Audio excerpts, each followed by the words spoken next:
We all know the silhouette, right? The bowler hat, the cane, that iconic waddle. But today, we're diving a little deeper. Behind the instantly recognizable image of the little tramp was a deeply sensitive artist, a man forged in the absolute crushing poverty of London slums who ultimately fought tooth and nail for complete creative autonomy. Let's explore the true emancipation of a genius, Charlie Chaplin, his incredibly revolutionary co-founding of United Artists, and the creation of his absolute masterpiece, the Gold Rush. Just before we really get going, I want to gently state that this video is for educational purposes and created under fair use principles. We're here to closely examine the preservation of cinematic history, and we're doing so with deep respect and, honestly, a lot of affection for the artists who literally paved the way for all modern storytelling. Okay, let's dive into this. To truly understand Chaplin, we really have to look at the beating heart of his genius. He once said something fascinating, explaining that his comedies often poked fun at tragic circumstances. He said, "We must laugh in the face of our helplessness or go insane." Think about that. He completely understood that the tramp, a guy with no property, totally reviled by high society, was the absolute perfect vessel for this idea. He took the profound, lingering traumas of his own childhood, the hunger, the workhouses, his mother's tragic institutionalization, and somehow he transformed all that human suffering into the world's most enduring laughter. He basically showed us that laughter itself could be this incredible act of defiance against a really cruel world. But to tell these deeply human stories exactly the way he wanted to, Chaplin needed something completely unprecedented in early Hollywood: absolute freedom. By 1918, he was one of the richest, most famous men on earth, but behind the scenes, he was incredibly frustrated. He was locked in a contract with First National, and his requests for more money and better production quality were just getting flat out refused.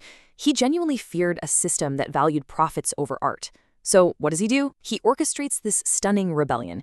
In January 1919, Chaplin joined forces with absolute cinematic titans, Douglas Fairbanks, Mary Pickford, and director D.W. Griffith. Together, they established United Artists. This was a real game changer, a massive shift in the Hollywood system. It meant these four artists could personally finance their own pictures, own their negatives, and totally bypass the rigid studio system. Chaplin finally had the absolute artistic freedom he'd been craving. So with this total control locked down and his very own studio at his disposal, Chaplin sets this incredibly daunting, self-imposed challenge for himself. Transitioning into the early 1920s, he'd already produced some truly brilliant work, but he wanted to push the boundaries of cinema even further. Looking toward his next major comedy project, he famously declared to himself, "This next film must be an epic, the greatest." And to find inspiration for this grand, sweeping comedic epic, well, he actually looked to some of the darkest, most harrowing chapters of human history. Now, what's really interesting about this incredible juxtaposition is the sheer audacity of his inspiration. Chaplin was totally captivated by a photograph of the massive 1898 Klondike gold rush, where literally 100,000 desperate fortune seekers were trudging through the freezing, unforgiving Yukon. He was also deeply, deeply moved by the terrifying story of the Donner Party of 1846. Those pioneers who were trapped in the snow and resorted to unimaginable extremes, even cannibalism, just to survive. Now, most filmmakers would look at that and see a grim, terrifying tragedy. But Chaplin? He saw cinematic poetry. He envisioned the little tramp as this lonely prospector, dropped right into the middle of a frozen wasteland, fighting not just the elements and literal starvation, but fighting for love. He was taking the grimmest subject matter imaginable and spinning it into an epic comedy. And that beautiful, weird juxtaposition leads us straight to one of the most famous sequences in all of film history. The tramp and his cabin mate are completely snowed in, entirely out of food and just delirious with hunger. So, what is the tramp's solution? He cooks his own shoe. And he doesn't just eat it, he treats it like a Michelin star gourmet feast. First, he boils this tough, gross leather boot with the utmost care. Then he delicately twirls the shoelaces around his fork, exactly as if they were perfectly al dente spaghetti. He daintily plucks the iron nails from his mouth as though they were tiny bones from a fine delicacy. It is just a total masterpiece of pantomime. He takes this desperate, starving act of sheer survival and treats it with the reverence of fine dining, completely elevating the agonizing reality of hunger into the sublime poetic art. And this brilliantly illustrates Chaplin's unique ability to layer incredibly deep pathos right underneath the comedy. Let's look at another scene later in the film. The tramp prepares this elaborate New Year's Eve dinner for Georgia, the dance hall girl he is just desperately in love with, and all her friends. So he waits, and he waits, but they don't show up. In a dream sequence, trying to entertain his imagined guests, he spears 2 everyday bread rolls with forks and performs the dance of the rolls. It is this delicately disembodied pantomime where the forks and the bread suddenly become these graceful, kicking legs.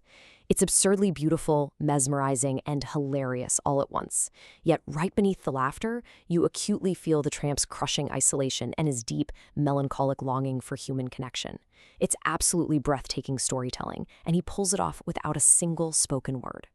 Let's move forward and see how this all builds, because actually realizing this intricate, poetic vision was a monumental physical undertaking. It took exactly 15 arduous months to film this epic, finally wrapping up in May of 1925. And because he was his own boss at United Artists, Chaplin could take all the time he needed. The production cost nearly $1 million, which was a completely staggering sum for that era. He hauled a massive crew and 600 extras out into the freezing, tricky mountains in Nevada for grueling location shoots, before coming all the way back to extravagant studio sets to meticulously craft his special effects.